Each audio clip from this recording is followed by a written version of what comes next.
Welcome out to the show tonight, guys. This is Studio 321. This is your podcast host, Eddie B, coming at you from the 321. So who wins a trade war between China and the United States?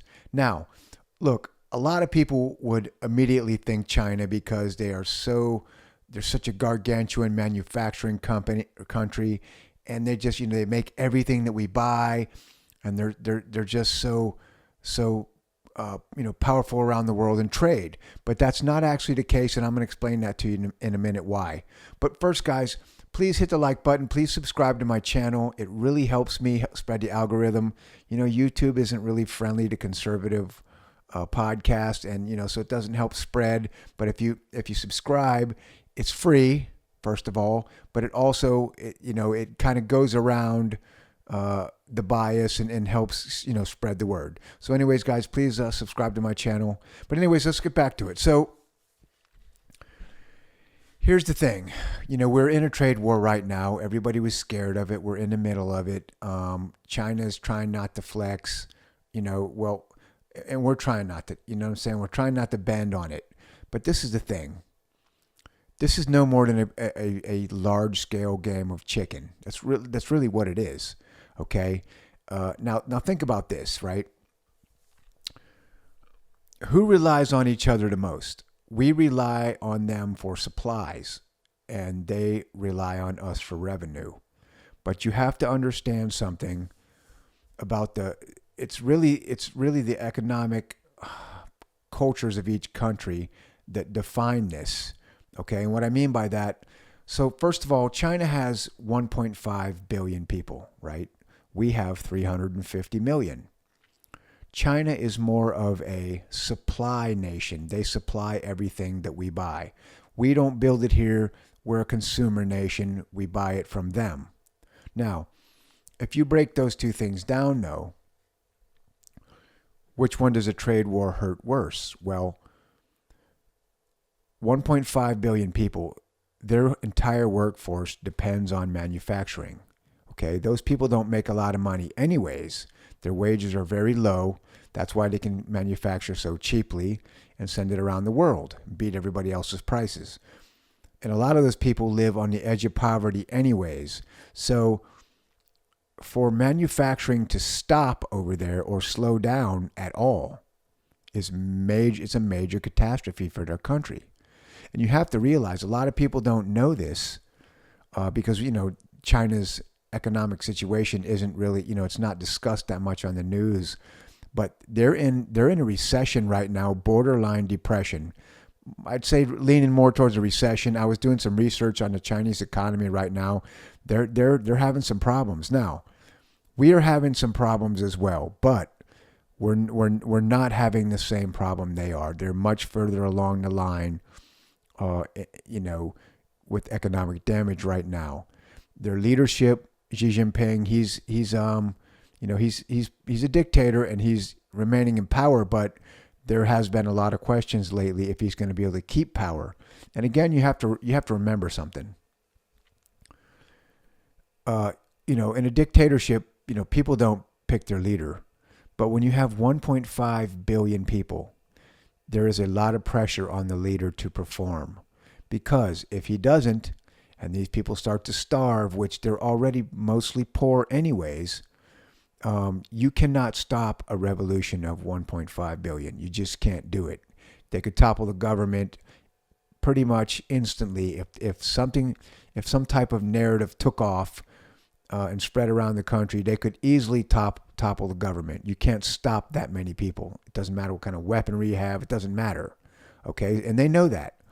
So their government right now, its reputation is very fragile, and their economy is very fragile, and there's a lot of pressure on them to be able to sell these manufactured goods, to be able to, feed pretty much the largest workforce in the world, okay? Now, look at the American side of that. We're a consumer nation. Yes, it hurts our pricing, going to the store buying stuff gets to be more expensive. There's no doubt about that. But, it's kind of like there's a difference between having to sell your product that you make for survival, which is the boat China's in, or the boat we're in where it's just an inconvenience, right? I mean, everybody would be complaining about it. Everything went up in price, but it's not, it's more of a comfort for us than a matter of survival. And that's the difference. Like, me, for example, right? I always buy I buy packs of t-shirts from Walmart. They're like $8 for a pack of 4 or something like that. Maybe it's $12. But anyways, so I buy those all the time for just wearing around, working in them, stuff like that. Well, maybe that goes up to $20, right? And then I'd be pissed off and man, the price went up. It's terrible, but it's not the end of the world. I can just choose to not buy new shirts and use the ones that I got until all this trade war stuff ends, or I can, grin and bear it and buy the pack for $20. But think about if you're on the Chinese worker side of that. What happens? They tell you next week, oh, you're not getting a paycheck. We have to lay everybody off because but we're not building any product. And when you're already poor, you cannot afford to do that. Okay. And those people, I mean, they rely on that manufacturing over there. It's not like just, you can go around switching jobs and doing all this and that. It doesn't work that way. Okay. They have a full workforce. It's very competitive and there's a lot of people in the workforce. So if you disrupt that in any way, it causes major problems. So what is Trump's strategy to fight the Chinese in this trade war? So look, he knows everything that I've laid out already is real. He knows that, they need us more than we need them. Now, yes, it does cause inconvenience here. Yes, our stock market tumbled. And then, of course, it shot straight back up today. But it's probably going to tumble again before it's over. Don't mistake that. But here's the thing. So he knows they need us more than we need them. Because their side is survival. Our side is comfort and inconvenience. And when you put the two up against each other, survival, obviously is way more important.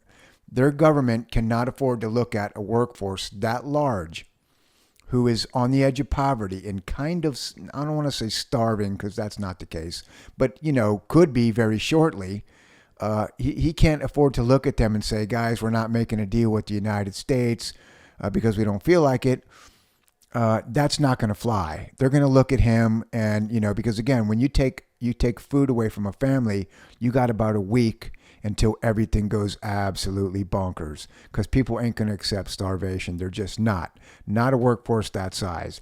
And eventually the anger is going to go towards the leader and he's going to get toppled. So Trump and his administration, they know this. So what does he do? He turns up the heat, right?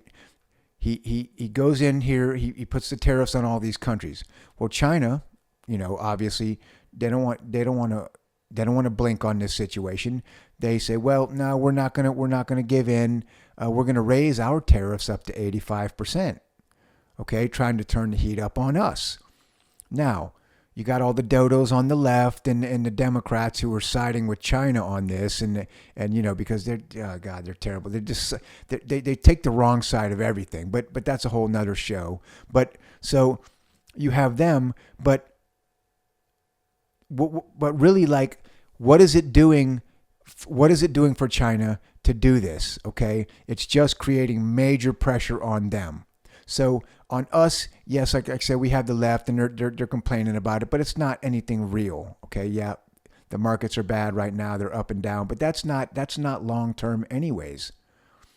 He's just trying to smoke out the Chinese. He's waiting them out. He knows that their economy is going to fall apart way faster than ours because, again, ours is kind of based on comfort. His is based on survival and necessity. Okay, so Trump knows this, the advisors know this, so they put the heat on him and they're going to sit back and wait. Okay? China goes up to 85% tariff, trying to be tough. We come back with, no thanks. We go to 125% tariff, which is basically, when you put 125% tariff on an item, you're basically saying you're not selling that in our country, period. That will stop all importing of that good. It will. You're not going to be able to sell it at that price. You know what I'm saying? Because to add that to the consumer, nobody's going to buy it. You know what I mean? If something doubled in price in the store, unless I absolutely have to have it, I'm not buying it. So that's pretty much going to essentially stop importing of any good with 125% tariff on it, which the Chinese cannot afford. They can't. Now, going back to when I was younger and I didn't know much about this stuff, I wasn't studying it, I would have thought the opposite. And I think that's where a lot of people are right now. Everybody thinks China with their major manufacturing can crush us, because they make it all and we don't make it all. But it's just not the case. They cannot, they're like a big bloated company. They make so much stuff. They have such a high payroll. Everything is so high that if they have one disruption in their production, it can really hurt the company, right? And that's where China is right now. They just can't afford these breaks. We could take 5 or 6 or 7 weeks of discomfort. Prices go up, we're all complaining, pissed off, whatever, right? But that'll go away as soon as the tariffs come off. But a Chinese family, they can't take 5 or 6 or 7 weeks out of work, because you can starve in that amount of time. You know what I mean? And they don't have all the social safety nets that we have over here. It just doesn't work the same way over there. Those people over there, they eat a lot of weird stuff. You eat fried bugs for a reason. The reason you do is because there's no other food around. You know what I'm saying? So they have issues already on the food supply side and all that stuff. They cannot afford this. So this is what I think is going to happen. Today, obviously, the market shot way up, which was nice to see. It basically shows you that the market downturn is basically tariff related and can be fixed easily when the tariffs come off, right? So my opinion is Trump has gone, I guess they've contacted or the countries have contacted Trump, about 70 different countries, okay? And they're all saying, hey, look, we want to make a deal. We're coming to the table. Let's wipe out these tariffs between the countries and just do even trade. And so now that's put him in the position, he's in the power position. Now, China has not done that yet. But think about this, right? What if the United States makes a deal with every other country in the world except for China, and we kind of box China out? Well, then what? Now they're in real trouble because, okay, let's say, most furniture is made in Vietnam, which it is. Most of the furniture that we get imported to this country is made in Vietnam. Some of it's in China, but most in Vietnam. Well, now, if we make a good deal with Vietnam and we start trading again, and China doesn't want to make that same deal, well, then we just tell China, yeah, the furniture that we were buying from you, yeah, we don't want it anymore. We're buying it from Vietnam. So all the surrounding countries will be able to pick up the slack from what China manufactures, which will make them gain wealth and China lose wealth. So China can't afford to do this for very long. Look, obviously they want to play tough, and I understand that. Nobody gives in the first day, right? So, they want to battle back and forth with us, and that's all fine and good. But I really feel like in the end they have no choice but to make a deal, because again, their country will tear itself apart if they don't, and that's going to be a mess if that happens. So we'll see what happens over the next couple months. It's going to be interesting to see. We're watching it play out in real time. We're right in the middle of it. And look, my opinion, I think Trump's administration is playing this. They're genius, man. He's the first guy in a long time to take these people on and fight for our country's success, and I'm really happy to see it. But anyways, guys, if you like my video, please like and subscribe. Remember to hit the subscribe button. Helps my channel, helps spread it on YouTube, even though they don't want it spread. And I'll talk to you soon, guys. This is Eddie from Studio 321. Have a good night.